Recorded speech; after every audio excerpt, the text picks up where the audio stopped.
Hello everybody, my name is Siju. I'm from the University of Maryland. And today I will present our work, Patterns of Hypertext-Augmented Sensemaking. So before I talk about sensemaking, I want to do some short introduction of what I mean by hypertext. Hypertext is a text on electrical devices with hyperlinks to other text or documents which are typically activated by mouse click or screen touch. Hypertext has shown its potential for sensemaking in early days of HCI research. Sensemaking is a process of developing global insights into research problems like crime scene investigation and big literature review.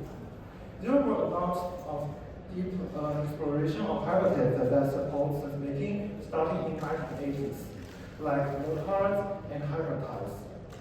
However, today, many research in HCI and UIST communities hardly discuss the hypertext in the context of sensemaking, instead focusing on the context of grid, which is normally using one-directional links. We want to ask, does hypertext still have the potential to support the discussion of future of sensemaking? Well, we think the answer is yes, because we saw many people, like more than 10,000 of people, joining online hypertext communities, and a large number of them are using hypertext for research and thinking. It is a fact that the emergence of hypertext tools is actually supporting scholarly sensemaking in these years. To really understand hypertext potential for sensemaking, we interviewed 23 scholars from very diverse backgrounds, such as history, computational neuroscience, and field studies. All our participants were actively synthesizing academic literatures or academic experiment results to achieve incredible local research insights. Our participants were, like 60 participants of them are daily hypertext taking new users. We marked them with the letter H in our paper, and the rest of the participants are non-hypertext users, which we will not talk about in this particular presentation. You can learn more about them in our paper. We conducted 90 minutes long in-depth interview with each participant. During the interview, participants described and screen shared their techniques, tools, and setups that involved in sensemaking. Given the richness of data we collected from participants, a real-life experience of hypertext tool for sensemaking, we identified its core problem, which is sensemaking nature of temporal spatial fragmentation. We also identified that our participants formulated explicit type of loads and hypertext constructs to tackle with this core problem. Sensemaking is difficult, mostly due to its temporally and spatially fragmented nature. First, sensemaking is happening indefinitely, not in a predictable time frame, which causes sensemaking sessions fragmented over time. Then, all sensemaking sources and products normally distributed all over the system in different locations, which makes it hard to retrieve and reuse. To deal with this temporal spatial fragmentation of sensemaking, we observed that participants in our study have naturally adopted explicit types of loads and hypertext constructs. The types of loads for sensemaking are source loads, subnet loads, and sensor loads. These load types have the critical function to make sustainable sensemaking workflow and deal with the temporal fragmentation of sensemaking. We made this diagram to show the ability of these load types using the notional model of sensemaking. There are a lot of use cases of these 3 load types I can talk about, but due to the time limits, you can check details in our paper. Now, let me introduce the hypertext constructs that utilize the bidirectional links to deal with the temporal spatial fragmentation of sensemaking. They are hubs, indices, and incubators. Before that, I want to give you a short introduction of hypertext load-taking tools. A typical hypertext load page looks like this. There are 3 parts: load title, the main body of loads, and backlinks. The powerful bidirectional links are embodied in the forms of links and backlinks, which are in the body and bottom of the load pages, respectively. Hubs is the first type of hypertext construct for dealing with the temporal spatial fragmentation. They are empty load pages that use backlinks to centralize distributed information artifacts. Here is a real example of hub participant H0 built in Emacs with Augmented. In this image, the load page is empty except some metadata, and the other section is full of auto-generated backlinks that represents pages that have a link to this empty page.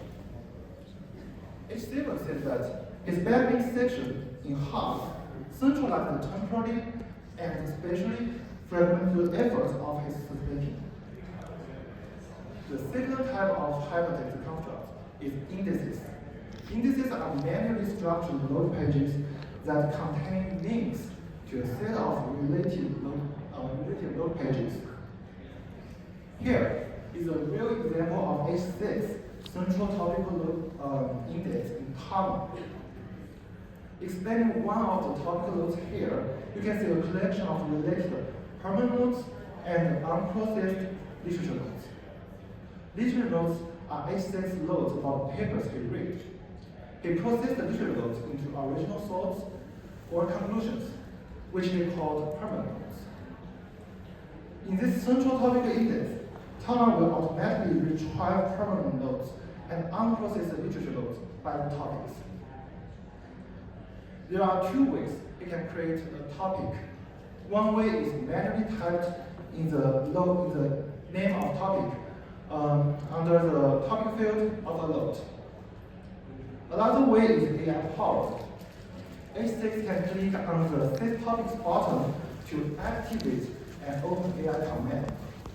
The command will automatically generate a topic for this particular permanent nodes using the list of topics it already has, which is essential to create consistent naming of topics that visually deal with the temporal fragmentation of sensemaking.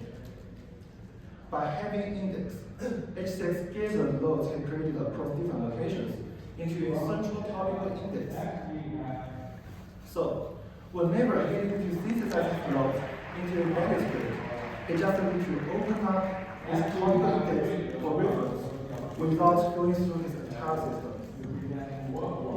The third type of hypertext construct is incubators. Incubators are load pages where participants end and describe links to other loads over time. Here is participant H1's load type loads in bear. In this load, H1 chronologically records his thoughts about a particular project in a single load page.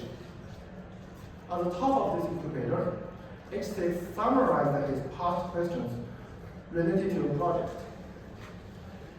This section gathers his uncertainties about the project from different dates. This shows an example of using those structures to tackle with temporal fragmentation. Then, the following sections are loads that H1 took and curated in a temporal manner. The highlighted section has a timestamp hypertext, indicates participants H1 to the following nodes on October 11th, 2021. These temporally curated loads help H1 track his progress of sensemaking over time. H1 also linked and described other loads in incubators under specific dates. This makes an example that shows incubators' ability to augment sensemaking by centralizing fragmented or distributed information artifacts along a developmental or temporal structure.